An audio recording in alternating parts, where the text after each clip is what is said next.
I always felt that a day like this would eventually come.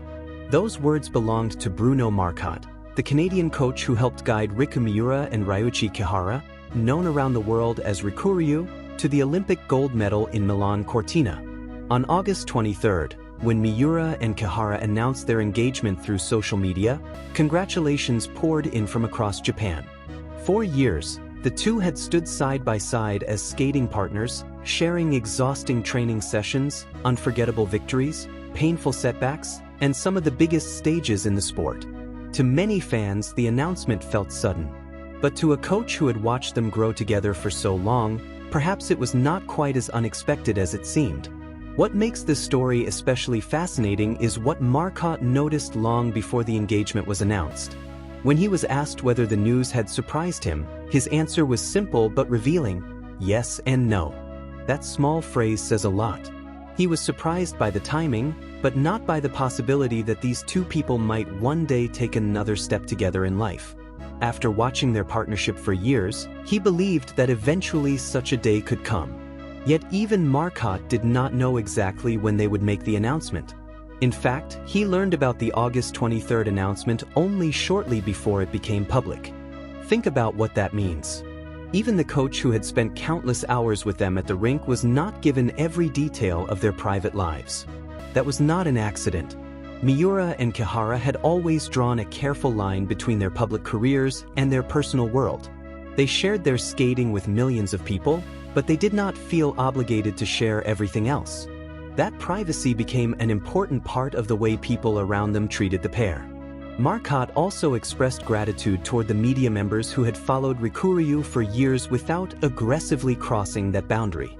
In figure skating, where fans naturally become curious about the relationship between pair partners, questions about whether the two were dating were hardly surprising. International reporters and people within the skating community had wondered about it too. But many journalists who had covered them for a long time followed an important rule: unless Miura or Kihara chose to discuss their private relationship themselves, there was no reason to force the subject. Marcotte described that restraint as a sign of respect, and he made it clear that he appreciated it. That detail gives this engagement story a deeper meaning. For elite athletes, privacy is not simply about keeping secrets. It can be a way of protecting concentration, emotional balance, family life, and the freedom to decide when and how an important personal moment should be shared. Some athletes document almost every part of their daily lives online. Riku Ryu took a different path. On the ice, they were completely visible. Off the ice, they were selective.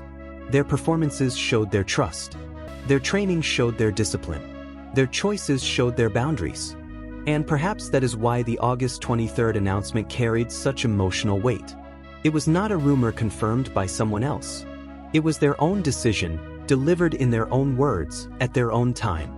But there is another question that makes the story even more intriguing. When did Marcotte actually realize that there was something deeper between them? Surprisingly, there was no dramatic conversation. He said the two rarely came to him to discuss their private relationship. When they arrived at the rink, they switched into athlete mode. They focused on training, details, technique, timing, and performance. They did not need to display a romantic relationship in order to demonstrate how much they trusted one another.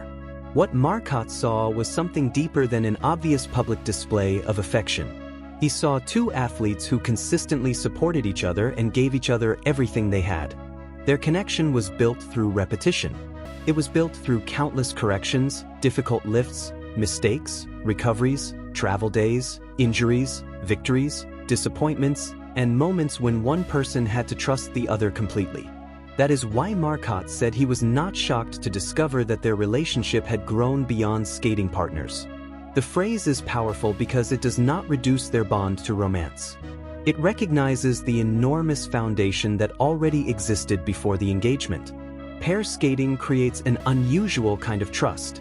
One athlete may have to launch another into the air, catch them at precisely the right instant, or depend on a partner during a dangerous element. A fraction of a second can separate brilliance from disaster. That level of physical and emotional dependence creates relationships that can look very different from one pair to another. Some skating partners eventually become romantic couples. Others develop something closer to a sibling bond or a family-like relationship. Some pairs remain together professionally despite struggling to connect emotionally. There is no single formula for success. What matters is whether the partnership can produce trust when the pressure becomes enormous. And in the case of Miura and Kihara, that trust became one of the defining strengths of their career.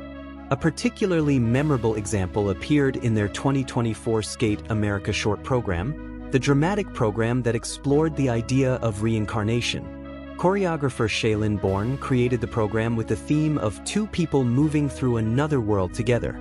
The concept itself was already emotional, but Kihara later gave it an explanation that made the performance feel even more significant. He described an image in which people might not necessarily be reborn alongside the same person they were with before. Yet despite everything they might face, these two would continue moving toward the next world together. Then came a question that, at the time, sounded almost poetic. If they really were reborn, would he want to skate with Miura again? Kihara did not hesitate for long. With a slightly embarrassed smile, he essentially said that Miura was his best partner and that he could not imagine anyone else taking that place. At the time, nobody knew that an engagement announcement would eventually follow. But looking back now, those words carry a completely different emotional weight. They reveal how deeply he valued her, not only as a pair skater, but as the person he trusted most on the ice. Their journey then carried them toward Milan, where the pressure could hardly have been greater. The Olympic stage has a way of magnifying every mistake. Every movement is analyzed, every score becomes a headline, and every tiny error can feel enormous. During the individual competition, Riku experienced one of those moments that can change an entire event. A costume-related issue affected Kihara's grip during a lift, and the element went wrong. For a pair that had spent years perfecting movements down to the smallest detail, it was a devastating moment. But that mistake did not define them. Instead, it became another test of the trust they had built over the years. They had already faced injuries, disappointing results, and difficult periods together. Now they had to respond under Olympic pressure. And they did. In the free skate, they returned with extraordinary determination and delivered the kind of performance that reminded everyone why they had become one of the world's most respected pairs. The confidence, timing, and connection that had been built over years finally came together when it mattered most. The result was an Olympic gold medal and a historic achievement for Japanese pair skating. Yet even that extraordinary victory was not the final chapter. In April, the two officially announced their retirement from competitive skating. They had reached the summit, and they were ready to close one chapter of their careers. Then, 4 months later, on August 23rd, another announcement arrived. This time, the headline was not about a score, a medal, or a competition. It was about their lives. They announced that they were engaged. For Marcotte, the timing made sense. The competitive chapter had ended. The Olympic dream had been fulfilled. They had spent years building a life around skating, and now they could step into a new stage without having to hide behind the demands of competition. In that sense, the engagement did not feel like a sudden change in direction. It felt like the beginning of a chapter that had been waiting for the right moment to start. There was also a practical strength to their partnership that Marcotte admired. He believed one of the biggest advantages of their relationship was that they were often on the same page in life. When two people share the same demanding career, they understand schedules, sacrifices, travel, training, exhaustion, and the emotional pressure that comes with competition. They do not always have to explain why a particular day was difficult. They already understand. That shared perspective can make communication easier and help two people keep their goals aligned. But being close also comes with challenges. Personal disagreements can follow athletes onto the ice. A difficult conversation at home can affect concentration during training. Stress in one part of life can spill into another. Yet according to Marcotte, Miura and Kihara did not allow those issues to damage their work as athletes. When they stepped onto the rink, they respected each other as professionals. They knew that friendship, love, or personal closeness could never replace discipline. They still had to listen, communicate, correct mistakes, and perform. That professional separation may have been one of the secrets behind their longevity. Their bond was not simply about getting along. It was about knowing how to work together even when the pressure was intense. Now, however, their future is no longer limited to what they can accomplish as competitors. Both have expressed interest in helping the next generation of skaters, and Marcotte believes they could become exceptional coaches. Kihara, in particular, had already shown a natural ability to analyze skating. Marcotte had seen him notice small technical details and offer useful observations about other skaters' jumps. Those moments suggested that Kihara was developing the eyes of a coach even while he was still competing. Miura surprised Marcotte in a different way. He had not always seen her as someone who would actively stand in front of others and explain technique. But during a pair training camp in Japan, his impression changed dramatically. He saw Miura communicating with confidence and explaining ideas in a way that was clear and easy to understand. That ability matters enormously in coaching. Knowing the answer is one thing. Knowing how to explain the answer so another athlete can understand it is something else entirely. Miura appeared to have that gift. Put those strengths together and the possibilities become exciting. Kihara's analytical eye and attention to detail could complement Miura's ability to communicate and teach. More importantly, they would not be teaching from theory alone. They would be passing on lessons learned through years of real competition. They know what it feels like to fail on the biggest stage.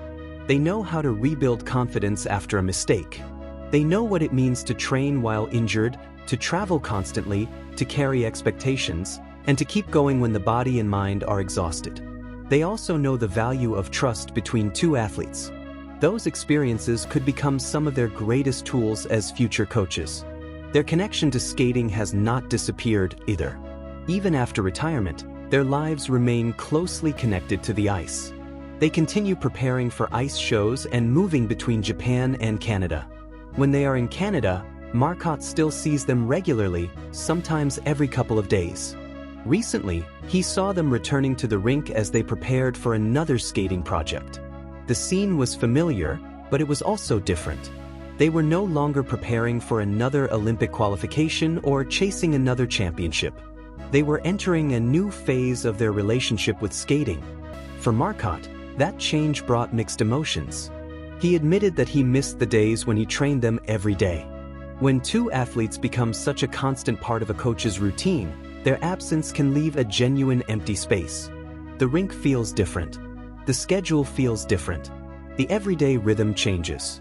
But that sadness is balanced by pride. Marcotte had the opportunity to watch their ice shows in Japan, not just once but twice. And what he saw made him proud. They were no longer being judged primarily by technical scores or competition rankings. Instead, they were connecting with audiences in a different way. Fans were responding with excitement, smiles, and overwhelming enthusiasm. Years of hard work were coming back to them not as medals, but as emotion from the crowd. That can be a powerful reward for athletes who spent most of their careers being measured by numbers. Their skating was now about sharing an experience. And perhaps that is one of the most beautiful parts of retirement, discovering that the sport can still bring joy even when the scoreboard no longer decides the outcome. Marcotte's message for the two was therefore surprisingly simple. He knows they will remain busy. There will be ice shows, future coaching projects, travel, new responsibilities, and now a new life together. But he does not want them to rush. After everything they have achieved, they deserve time to breathe. They deserve to enjoy what they built. They worked for years to reach the top, and there is no reason to immediately replace one demanding goal with another. His hope is that they will slow down enough to appreciate the present. That advice feels especially meaningful when we look back at their entire journey. Miura and Kihara did not become an extraordinary pair overnight. Their story was created through thousands of ordinary days. Training sessions that nobody saw. Mistakes that never made headlines. Small adjustments. Quiet encouragement. Long trips. Recovery from injuries. Moments of frustration. Moments of laughter. Those unseen moments built the trust that carried them through the greatest victories and hardest setbacks. That trust can guide their next chapter. The Olympic dream became reality, retirement closed the competition chapter, and the engagement opened a new one. For Riku Miura and Ryuichi Kihara, the journey forward may look different, But what matters most remains unchanged. They will keep moving forward together. After everything they have overcome, this shared journey may be their most meaningful victory.